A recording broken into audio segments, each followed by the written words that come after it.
In a previous problem, we had done an exercise on what the buyer needed to bring to closing. I'm going to go ahead and skim all the way to the bottom of this to show you that the question on this one says, given only the information above, how much will the seller net from this closing? So notice we have a lot of numbers up here, but now that we know that what we're looking for is how much the seller is going to net from closing, I'm simply going to set up a couple of columns for the seller. I'm going to set up seller credits and seller debits. Okay. And so then what we're going to do is just start plugging things into place and hope something good happens.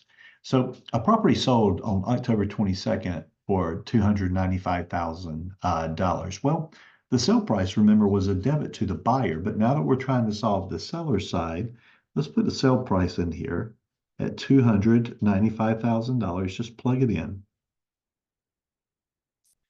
And if you want to, you can label it just to help you keep place. With the buyer putting a 20% down payment on his 4 1/8 mortgage, interesting information, but it doesn't help us with this problem because we're solving for the seller. The taxes for the year were $1,960 and were paid prior to closing by the seller. Okay, we're dealing with some stuff here. So we have $1,960 in taxes for the year, which, let's see, that would be divided by 360. Let's figure out how much they are per day.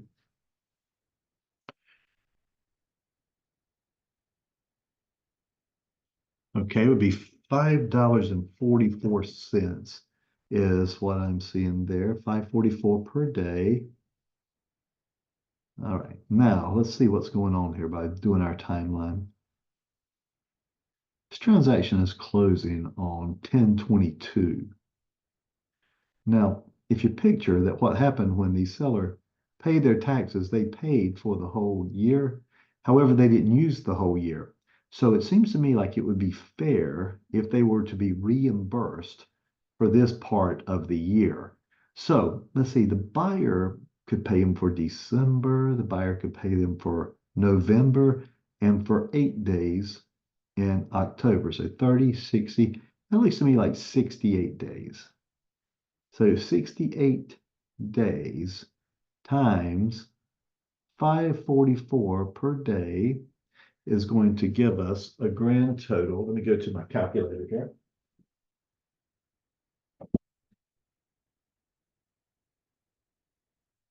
$68 times 544, $369.92. But notice in this case, because the taxes are paid, this is going to be a debit from the buyer, who's not in this question actually, a credit to the seller, which is relevant to this problem. So we're going to give the seller a credit of $369.92 for those prepaid taxes. Okay, so we're just plugging things into place and we have our proration out of the way. So let's continue. The listing agent charged a 5% commission. All right, let's deal with that real quick. Remember, commissions are based on the sale price. And for our purposes, commissions are always going to be paid by the seller. So $295,000 times 5% is 14,000. How much is that? $750. And that's going to be for the commission. Okay. And then the excise taxes were paid by the appropriate party. Well, the appropriate party in this case is going to be the seller. That's one of the 3 things that the seller always pays. So we go back and look at it. Remember, the excise tax are based on the sale price. It's the sale price divided by 500. Now, if there had been any remainder here, we would round up. But since there's not, we just simply plug in the $590 into place. There's your excise tax. Okay. And then continuing forward, the seller's loan payoff as of the date of closing was $148,967. Well, there's 2 big clues here. This is the seller's loan payoff, and that is as of the date of closing. So in other words, any accrued interest has already been calculated into that number. So we're just going to plug it in. And obviously that's going to be a debit to the seller as well for loan payoff. A fee of $175 was paid for the deed preparation. There you go. There's the final thing that the seller pays. $175 for deed prep. Deed prep. Okay. And a charge of $48 was charged for recording the deed. Well, that's the buyer, so we're not going to worry too much about them. The buyer had given $200 for due diligence fee and $2,000 for earnest money at the time of contract. Well, remember, the buyer would have received $200 as a credit for the due diligence at closing. Having said that, though, the seller needs to be deducted that due diligence fee. And the reason is they already have that money, so they can't go home with it twice. So we deduct it here to wrap it up. Given only this information, how much would the seller net at closing? Okay. So let's take all the seller's credits, which is just a couple, which is not odd, actually. Usually the seller only has a couple of credits, 369.92.